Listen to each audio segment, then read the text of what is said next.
Hello guys, പുതിയൊരു വീഡിയോയിലേക്ക് എല്ലാവർക്കും സ്വാഗതം. ഇപ്പോൾ നമ്മളെ വീഡിയോ ഒക്കെ ചെയ്തിട്ട് 2 മാസത്തോളമായി. അതിന് ആദ്യം തന്നെ നിങ്ങളോട് ഞാൻ ക്ഷമ ചോദിക്കുകയാണ്. വേറൊന്നുമില്ല, കോളേജൊക്കെ ഓപ്പൺ ആക്കി, അതുപോലെ ഡിഗ്രി 3rd സെമ്മിൻ്റെ 4th സെമ്മിൻ്റെ ഒക്കെ എക്സാം ആയിരുന്നു. അതായിരുന്നു കേട്ടോ ഈ വീഡിയോ ഒന്നും വരാഞ്ഞ്. അപ്പോൾ ഇൻഷാ അല്ലാഹ് ഇന്ന് നമ്മൾ പുതിയൊരു യാത്ര തുടങ്ങുകയാണ്. എവിടേക്കാണെന്ന് ചോദിച്ചാൽ ഇടുക്കിയിലേക്കാണ് പോകാൻ പ്ലാൻ ചെയ്തത്. ഇടുക്കിയിൽ എവിടേക്കാണെന്നുള്ളതൊന്നും കൺഫേം അല്ല. നമുക്ക് ഇടുക്കിയിൽ ഏകദേശം കഴിവതും എക്സ്പ്ലോർ ചെയ്യാമെന്നാണ് പ്രതീക്ഷിക്കുന്നത്. പിന്നെ ഇന്നത്തെ യാത്രക്ക് വേറൊരു പ്രത്യേകത ഉണ്ട് കേട്ടോ. ഞാൻ ആദ്യമായിട്ട് ചെയ്യുന്ന ഒരു ഹിച്ച് ഹൈക്കിംഗ് യാത്ര കൂടിയാണ്. അപ്പോൾ ഒരു ഹിച്ച് ഹൈക്കിങ്ങിൻ്റെ അനുഭവം ഈ യാത്രയിൽ ഉണ്ടാവും. അപ്പോൾ ഏതായാലും കൂടുതൽ ഇൻട്രോ ഒന്നും ചെയ്താണ്ട് ഞാനിങ്ങനെ വർപ്പിക്കണമെന്നില്ല. നമുക്ക് ഏതായാലും യാത്ര തുടങ്ങാം.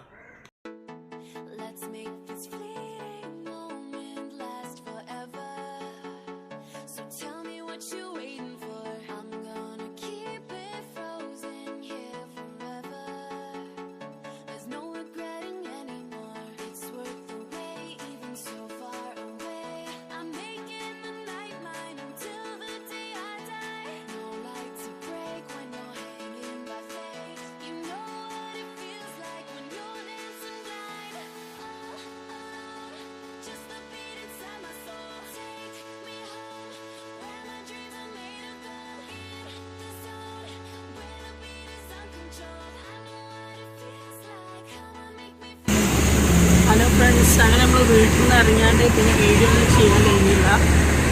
ഇപ്പോൾ നമ്മൾ നേരെ തൃശ്ശൂരിലേക്ക് പോയിക്കൊണ്ടിരിക്കുകയാണ്. തൃശ്ശൂർക്കുള്ള ഒരു ലോറി കിട്ടിയിട്ടുണ്ട്.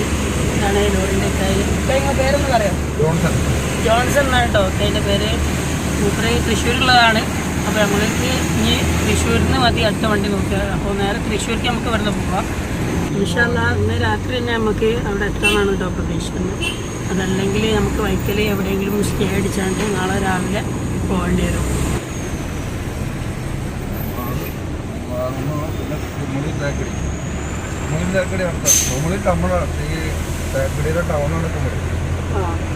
തേക്കടി മറ്റേ ബോട്ട് സർവീസും കാര്യങ്ങളൊക്കെ ഈ ഡാമി കിടക്കുന്ന ഇവിടെ അങ്ങനെ കാഴ്ചകൾ കണ്ടൊക്കെ പോകാനൊക്കെ ഉണ്ട്. അത് കഴിഞ്ഞ് വന്നു കഴിഞ്ഞാൽ പിന്നെ വാഗമൺ, അവിടെ പോന്നു കഴിഞ്ഞാൽ പിന്നെ അടുത്ത് വാഗമണ്ണാണ്. വലിയ പോണെന്ന് കഴിഞ്ഞാൽ വാഗമൺ. അവിടുന്ന് മുകളിൽ നിന്ന്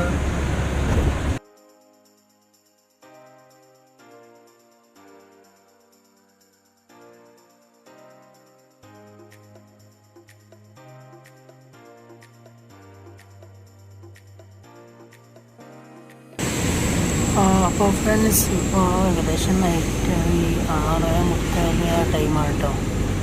ഇപ്പോൾ നമ്മൾ കൊപ്പം കഴിഞ്ഞ് ഇനി പട്ടാമ്പി എത്താറായിട്ട്. ഇനി അടുത്ത ടൗണ് പട്ടാമ്പിയാണ്. പട്ടാമ്പി കഴിഞ്ഞിട്ട് അവിടുന്ന് നേരെ തൃശ്ശൂരിലേക്ക് പോവാണ്. അവിടുന്ന് ഇൻഷാ അല്ലാഹ് നമുക്ക് പെരുമ്പാവൂർ ആ ഭാഗത്തേക്കാണ് പോകാനുള്ളത്.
അങ്ങോട്ടുള്ള കോഴിക്കോട് പോകാൻ ഇനി അങ്ങോട്ട് പോയി കഴിഞ്ഞാൽ അടുത്ത ടൗണ് ചങ്ങരംകുളം, അതിന് എടപ്പാട്, അതിലെ കുറ്റിക്കുളം. ചങ്ങരംകുളമൊക്കെ മലപ്പുറത്തിൻ്റെ ഇവിടുന്ന് 4 കിലോമീറ്റർ പോയി കഴിഞ്ഞാൽ പിന്നെ മലപ്പുറത്തേക്ക് പാലക്കാട് ടച്ച് ചെയ്യാനുള്ള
തൃശ്ശൂരെത്തിട്ടോ. തൃശ്ശൂരെത്തി. മൂപ്പരേതായാലും വീട്ടിൽ പോവാണ്. അപ്പോൾ നമ്മൾ തൃശ്ശൂർ ഇറങ്ങി. ഇപ്പോൾ പെരുമ്പാവൂർക്ക് പോകാനുള്ള വണ്ടിക്ക് വേണ്ടിയാണ് നമ്മൾ കാത്തിക്കുന്നത്. അപ്പോൾ കുറച്ചാണ് നടന്നു നോക്കട്ടെ, ലോറിയോ വണ്ടി എന്തെങ്കിലും ഉണ്ടോ നോക്കാം. ഇപ്പോൾ ടൈം ഏകദേശം 8:45 ആയിരിക്കും. ഏതായാലും നോക്കാം വണ്ടി കിട്ടുമോ.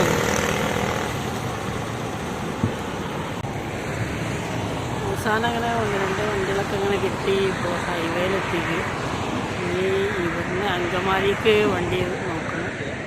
അപ്പോൾ അങ്കമാലി പോയിട്ട് അവിടെ നിന്നാണ് പെരുമ്പാവൂർക്ക് പോകേണ്ടത്. ഇപ്പോഴത്തെ നമ്മൾ നിൽക്കുന്നത് ഈ ഒരു സ്ഥലത്താണ്. ഇപ്പോൾ ഇവിടുന്ന് ഏതെങ്കിലും വണ്ടി വരുന്നത് കാത്തിക്കാണ്. നോക്കട്ടെ ഏത് വണ്ടി കിട്ടും. ഹൈവേ ആയതുകൊണ്ട് ലോറി കിട്ടാൻ സാധ്യത കൂടുതലാണ്. അത്യാവശ്യം ലോറികൾ ഉണ്ടാവേണ്ടതാണ്. ഏതായാലും നമുക്ക് വെയിറ്റ് ചെയ്ത് നോക്കാം. അപ്പോൾ ഫ്രണ്ട്സ്, നമ്മൾ അങ്ങനെ പെരുമ്പാവൂർക്കുള്ളൊരു ലോറി കിട്ടിയിട്ടുണ്ട്. അപ്പോൾ വണ്ടിൻ്റെ ഉള്ളിൽ ലൈറ്റ് ഇല്ല, അതുകൊണ്ട് മൊബൈലത്തെ ഫ്ലാഷ് ഓൺ ആക്കിയതാണ്. അപ്പോൾ നമുക്ക് വണ്ടിൻ്റെ ഡ്രൈവർ ആദ്യം ഒന്ന് പരിചയപ്പെടാം. ഇക്കാര്യങ്ങൾ പേരൊന്ന് പറയാമോ? സെബാസ്റ്റ്യൻ. അപ്പോൾ സെബാസ്റ്റ്യനിക്ക് അതിൻ്റെ ഒപ്പരാണ് നമ്മൾ പോണത്. അപ്പോൾ ഇവിടുന്ന് നേരെ അങ്കമാലി പെരുമ്പാവൂർ വരെ പോകും. മൂപ്പര് കോട്ടയത്തേക്കാണ്. പെരുമ്പാവൂർ വരെ നമുക്ക് മൂപ്പരൊക്കെ പോകട്ടോ.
അങ്ങനെ നമ്മൾ അവിടെ നിന്ന് ഇറങ്ങി. മൂപ്പര വണ്ടിയിൽ നിന്ന് ഇപ്പോൾ പെരുമ്പാവൂരെത്തി നമ്മൾ ഇറങ്ങിയിട്ടോ.